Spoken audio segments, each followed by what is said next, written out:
Stan Curtis was one of Louisville's most dynamic figures, which made it all the more shocking when he showed up in court in a wheelchair or using a cane, needing help to get around. Curtis hasn't given interviews, so we only know what we can see. But when we took a closer look at his daily life now, we saw a very different picture from last January.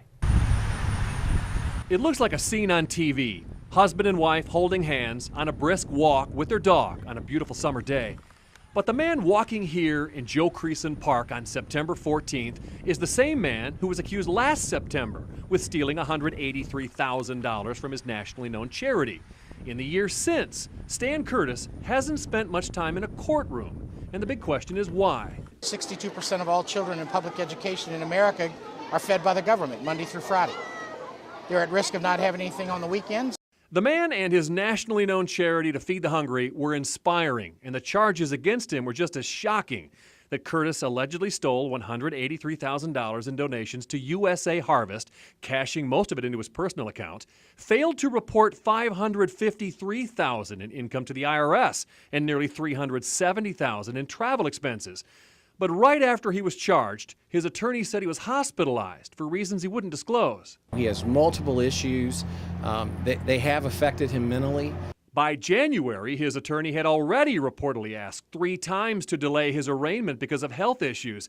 And there were more delays and continuances in the months that followed. I feel for him. I feel for him to have to be going through this along with the medical issues that he's facing. Sometimes Curtis showed, sometimes he didn't. When he was seen, it was in a wheelchair or with a cane. When they scheduled a hearing thinking he was well enough, his attorney said he suddenly became confused and disoriented right before it. All of us want him to be healthy so that he can participate in these legal proceedings. But not much explanation of what the illness was, except for a mention of a mental disease and brain damage due to weight loss. And this is the last thing in the world he wants. He wants to be here. 3 months ago, Stan Curtis was ruled not competent to stand trial. But soon after, viewers began asking us to take a closer look because they said Curtis didn't look incompetent away from the courthouse. How does he act and look these days when he doesn't think a camera's around? We videotaped him going to the store, walking without a cane. He leaves his home sometimes several times a day to do things like going out to eat, on this day with his wife to a Prospect bakery and cafe. Sometimes he gets rides, and sometimes he drives on his own. And this is Stan Curtis walking the 1.5-mile loop with his wife and dog at Creason Park, still with no cane or apparent problem in his pace. We found his life doesn't look much different from the lives many people lead. All right. Hey Stan, it's John Bull with WAVE3. Hey, how are you? Hey, I gotta ask you a couple of questions get your side of a story I'm working on, okay? Yeah, I don't know what you're working on. Well, I'll tell you what I'm working on. Your health, how is your health? There's a lot of people who think you're kind of embellishing your health situation to not deal with the court issues, you know what I mean?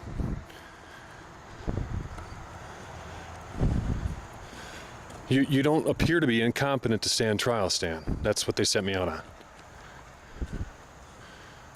Do you have anything to say at all about this? Curtis's attorney says the way Curtis looks and acts has nothing to do with his legal competency. He says a government-retained expert concluded Curtis was not competent in May. As for those who think this does not look like he can't be tried or plead guilty, Cox said, "You're not a physician."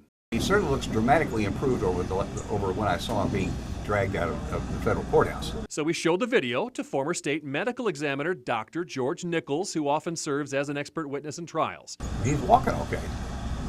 Nichols said it's impossible to draw a conclusion without neurological tests, but Curtis is clearly in better condition than he was earlier this year. He's capable of walking uphill, downhill, for a distance exceeding several city blocks, unaided.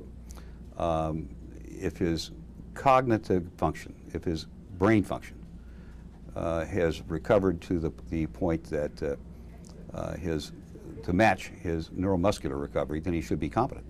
Our calls to the prosecutor's office have not been returned. High-profile defense attorney Bart Adams, who's not involved in this case, says it's, quote, highly unlikely, say 1 in 1,000, that Curtis could do the things we recorded and not be legally competent. John Bull, WAVE 3 News.